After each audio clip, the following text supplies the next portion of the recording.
Crone here. I'm a violist in New York City, a co-founder of the Till Project for String Players, and a musician's vocal dystonia recovery advocate. Today's video is part of a series on 5 physical habits to avoid for focal dystonia recovery and prevention for string players. And the one I will be discussing today is curling. If you have a different injury or you aren't injured, you can still stick around because everything I'm going to share is valid in those cases as well. Before I go any further, I do want to mention that if you're new to this channel, you might want to check out one of my previous videos where I discuss how I recovered from dystonia and the approach that I use to assist others.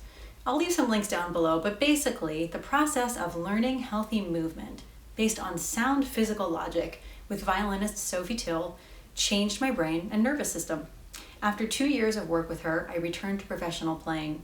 I now play 100% dystonia free and even better than before my injury. And it's my great privilege to be able to help others with this information. So without further ado, curling. Let's start with the left hand. So if you think back to your early days learning a string instrument, did your teacher ever tell you to curl or curve your fingers? If they did, you're not alone, mine did too. And it's a pretty common instruction. The thumb, by the way, can also end up curled. It'll look like this. What we're actually doing when we curl the fingers is we are pulling the last joint of the fingers inward, which you can already feel creates tension. Now in contrast, check this out for a second.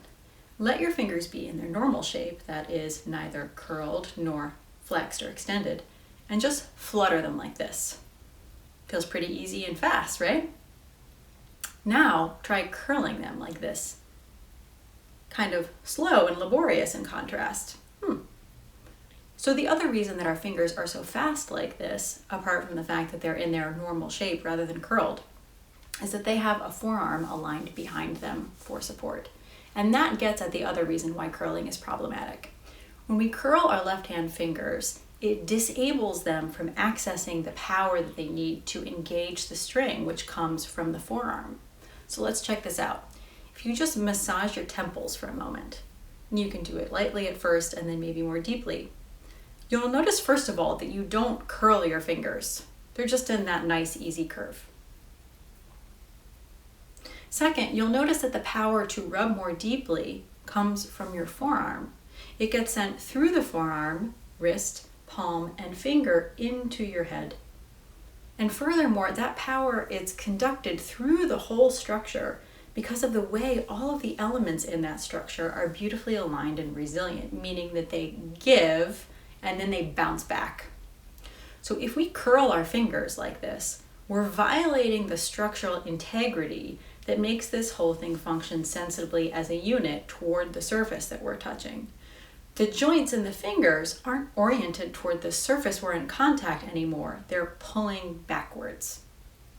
The final problematic aspect of the left hand fingers curling that I'll mention is that we end up contacting the strings on the tips of our fingers when we curl them. Now, many of you might say that that is a good thing. How many of us were told play on the tips of your fingers? I know I was. But if you just drum your fingers on the side of your leg for a second. First of all, it might be a little hard to see, but can you notice that they're in that easy curve rather than curled? Also, notice that you probably weren't aiming the tips of your fingers toward your leg. You probably weren't aiming any particular part of your finger at all. You just felt firm, stable contact, and all of the fingers feel about the same. Okay, so now try pulling your fingers in and drumming right on the tips by your nails. It feels a lot more difficult. Also notice how much less sensation and sensitivity you have on the tips compared to the pads.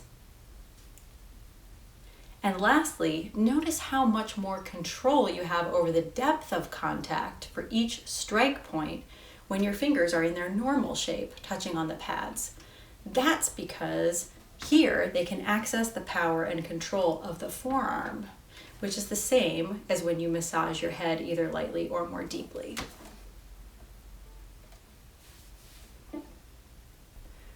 All right, so let's say you're curious about parting with this curling stuff in the left hand, but what's the alternative? Because this is really important. If we don't have an alternate way of doing something, we're only thinking don't do that, which is the negative, and the brain can't really operate from the negative. So I'm actually going to link below to a video about this topic called 4 Equal Fingers. It's one of Sophie's original videos, but the basic idea is this. The forearm aligns behind a team of 5 fingers with 1 finger touching.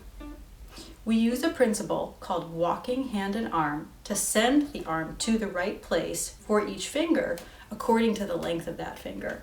In other words, so that 2 doesn't have to curl and 4 doesn't have to stretch.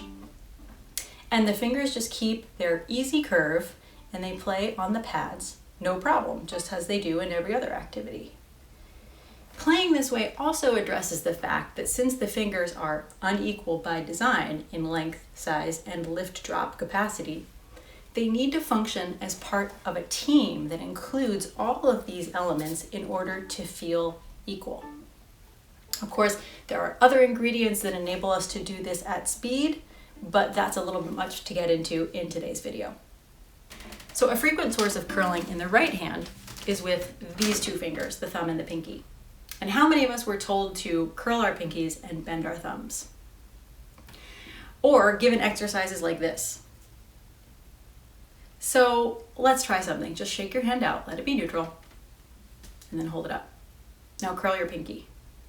Can you feel the tension from that retraction radiating up the ulnar side of your arm?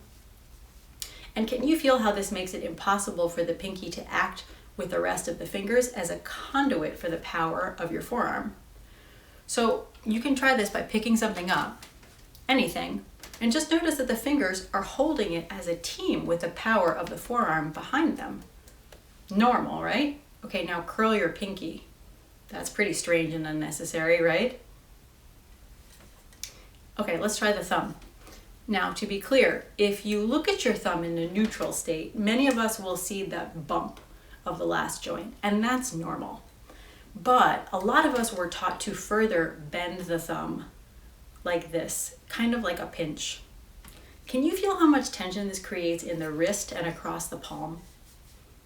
Now, some of us might have the opposite tendency to thrust the thumb, different kind of tension. And notice what this does to the other fingers. They want to copy the thumb, yes?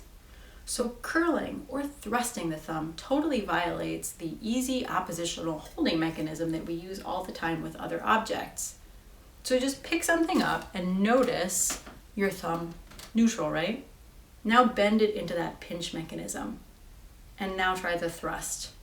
Both weird and unstable, right? Not only for the thumb, but also for the other fingers. Now the thing is, we pick up objects all the time without curling our thumb and pinky, right? I've got this water bottle, but you could try a tube of lipstick or maybe a marker or a pencil. And it's true, the fingers are different lengths, but if we don't have to curl the pinky to get it onto this object, if we just want the pinky to do its pinky-sized part in holding it, we just rotate the forearm so that it lands in the right place. But what about a bow, you might ask? It's much longer and heavier than a pencil. And that's true. But notice that the hand is only partially holding it because the instrument is doing the rest. So there's no need for the pinky to curl or push to keep it level any more than you would need to do that with your pinky to keep the bow level if it was just resting on a table.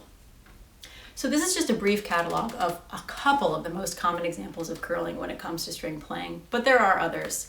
And the bottom line is, if we want to stay out of pain and injury, we have to use our bodies in ways that don't violate the same physical logic that we use every day. That's true for tendonitis, carpal tunnel, general discomfort, and it's true for dystonia as well. I hope you found today's video helpful. If so, please like it and share it. For more dystonia tips, you can subscribe to my channel, and to know more about the TIL approach, you can subscribe to the TIL Project. I'll leave links to both below. If you want to know more about me or about my work, please visit my website, www.noracrone.com. Thanks so much. Take care.